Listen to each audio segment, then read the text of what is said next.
जिस योग को सऊदी में माना गया अपराध, उसी की कराई मक्का में प्रतियोगिता। नमस्कार, मैं हुआ रजिया खातून और आप देख रहे हैं डेली सऊदी न्यूज। खबर शुरू करने से पहले जरूरी जानकारी आपको दे दें कि अगर आप सऊदी में फंस गए हैं, वहां पर नियोक्ता आपको छोड़ नहीं रहा है, आप अपने देश वापस लौटना चाहते हैं, तो ऐसे में आपको पता नहीं है कि आप क्या करें, तो बता दें कि आप घबराएं नहीं। नीचे दिए हुए कांटेक्ट नंबर पे आप कांटेक्ट कर सकते हैं। वहां से आपको जो जरूरी हेल्प है वो मिल जाएगी। कानूनी प्रक्रियाओं के तहत सारी कार्रवाई करके आपको महज 3 से 4 दिन के अंदर खरूज लगाकर वापस अपने देश सही सलामत पहुंचा दिया जाएगा। तो दिए गए नंबर पर आप संपर्क कर सकते हैं। इस्लामिक मुल्क सऊदी अरब में कुछ साल पहले तक योग अभ्यास को कुफ्र माना जाता था। यही नहीं, सऊदी अरब में योग के बारे में सोचना भी अपराध था। लेकिन दुनिया भर में योग के बारे में दृष्टिकोण बदल रहा है। अब सऊदी अरब में भी सैकड़ों लोग योग सीख रहे हैं। इसी के चलते सऊदी ने अपने सबसे पवित्र माने जाने वाले मक्का शहर में योग पर चैंपियनशिप आयोजित कराई। 27 जनवरी दिन शनिवार को मक्का ने दूसरी सऊदी ओपन योग आसन चैंपियनशिप की मेजबानी की।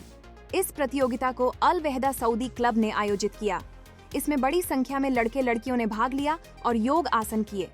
क्लब ने चैंपियनशिप में अच्छा प्रदर्शन करने वाले बच्चों को इनाम देकर सम्मानित किया। इस चैंपियनशिप को देखने के लिए काफी संख्या में लोग जुटे और योग आसन देखकर प्रतिभागियों की तारीफ भी की। सऊदी अरब में योग को लेकर वहां के लोगों में इसकी लोकप्रियता लगातार बढ़ती ही जा रही है। मक्का शहर में आयोजित हुए योग के इस कार्यक्रम वहां के अलावा जेद्दा, मदीना, ताइफ और देश के दूसरे शहरों से भी प्रतिभागी भाग लेने पहुंचे। इस कार्यक्रम को सऊदी अरब ओलंपिक समिति और खेल मंत्रालय के तत्वावधान में आयोजित किया गया, जो एक वैध खेल गतिविधि के रूप में योग की आधिकारिक मान्यता का संकेत है। इस दौरान सऊदी योग समिति के अध्यक्ष नौफ अल मरवाई खुद इस कार्यक्रम में उपस्थित रहे। बता दें कि योग को नवंबर 2017 में सऊदी में आधिकारिक तौर पर अनुमति दी गई थी। इसके बाद मई 2021 में सऊदी योग समिति का गठन हुआ, जिसे बाद में नए सऊदी योग महासंघ के रूप में मान्यता दी गई। मुसलमानों के लिए सबसे ज्यादा धार्मिक अहमियत रखने वाले शहरों में से एक मक्का में योग प्रतियोगिता के इस आयोजन ने कई भ्रांतियों को भी तोड़ने का काम किया है।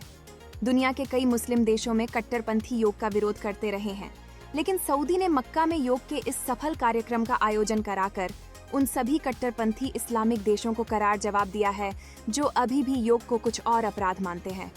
योग का विरोध करने वालों में मालदीव, मलेशिया, पाकिस्तान समेत कई इस्लामिक देशों के मौलाना और संगठन शामिल हैं। इन कट्टरपंथियों का मानना है कि योग में सूर्य की पूजा की जाती है। योग की क्रियाएं सूरज को भगवान मानकर पूजा करने जैसी है, जिसकी इजाजत इस्लाम नहीं देता। वहीं कई इस्लामिक लोगों का कहना है कि योग स्वस्थ रहने के व्यायाम का एक तरीका है। इसे धार्मिक चश्मे की बजाय किसी भी दूसरे खेल या कसरत की तरह देखा जाना चाहिए।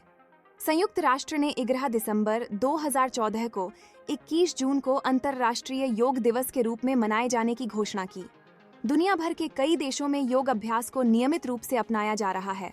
सऊदी अरब में योग को लेकर आ रहे इस बदलाव के पीछे कई कारण हैं।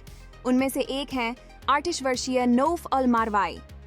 मारवाई ने अपने प्रयास से सऊदी में सैकड़ों लोगों को योग सिखाया है। मारवाई की संस्था का नाम अरब योगा फाउंडेशन है। सऊदी अरब में महिलाओं के लिए योग स्टूडियो भी मारवाई की देन माना जाता है। मारवाई कहती हैं कि योग को मान्यता मिलने के कुछ महीने में ही मक्का और मदीना सहित कई बड़े शहरों में योग स्टूडियो खुल गए। योग प्रशिक्षकों का नया उद्योग खड़ा हो गया। मारवाई भारत को अपना दूसरा घर मानती हैं और योग को लेकर पूरे विश्व वो जागरूकता फैलाने के लिए वह भारतीय प्रधानमंत्री नरेंद्र मोदी की आभारी हैं। मारवाई भारत के चौथे सर्वोच्च नागरिक पुरस्कार पद्म श्री पुरस्कार से भी सम्मानित हो चुकी हैं। बता दें कि अरब में पहले योग को सिर्फ हिंदू धार्मिक परंपरा माना जाता था। योग करना गैर इस्लामिक माना जाता था, लेकिन अब सऊदी क्राउन प्रिंस मोहम्मद बिन सलमान ने योग को खेल के रूप में मान्यता दी है। अब यह देश भर में लोकप्रिय हो रहा है। ऐसे ही तमाम खबरों के लिए बने रहे हमारे साथ।